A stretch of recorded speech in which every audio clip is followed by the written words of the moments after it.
a reporter up in Boston, Phil Lipof, who grew up in that area.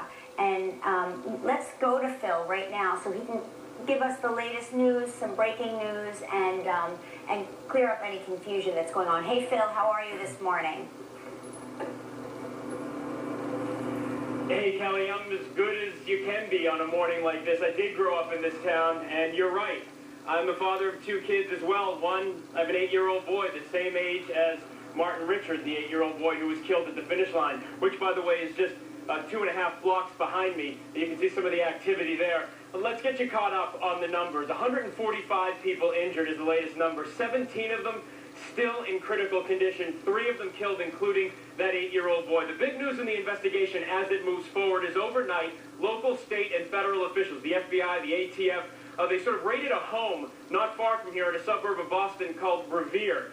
They will only tell us that they took some things out of that home and it is connected to this investigation. They would go no further. And because no one has taken responsibility for this and they have nobody in custody, they are questioning some people, including that 20-year-old Saudi national who goes to school here in Boston, but they do not have any suspects. Because of that, Boston police have fanned out and really looking for the public's help. So much of the public was here when these bombs went off. They are actually at Logan Airport right now, going up to passengers who are leaving Boston, asking them to check their cell phones. Can we look at your cell phones? Because they may have recorded something that they didn't know was evidence that the Boston police might be able to use. So they are at Logan Airport right now trying to do that.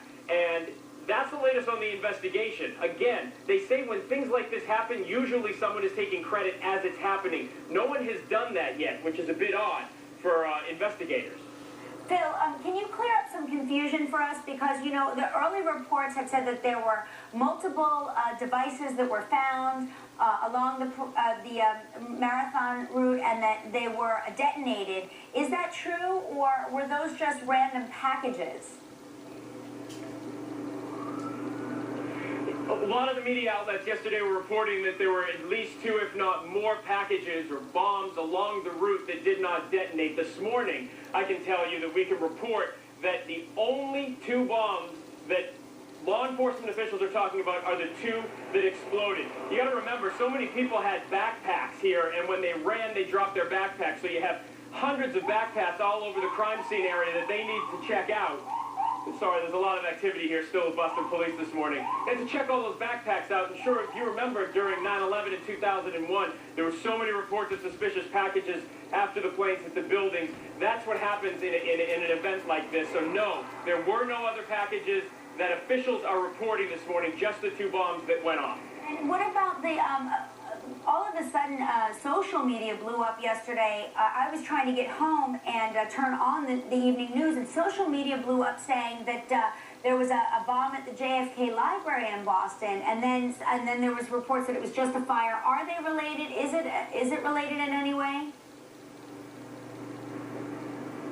Yeah, the same thing was happening to me, Kelly. I was looking at my Twitter accounts. Everybody was saying the JFK Library, it looks like that is unrelated and it was some sort of fire.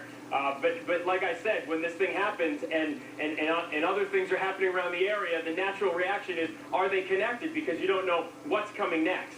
So that's what was happening. But no, that was unrelated, and there were only, right now, reportable 2 bombs that went off yesterday at the finish line here. Well, thank you for your great reporting this morning, Phil. We've been watching you all morning, and hopefully your family and all of your friends are safe in the Boston area. Thanks again. That's Phil Lipof, everybody, up in Boston, Massachusetts. Thanks, George.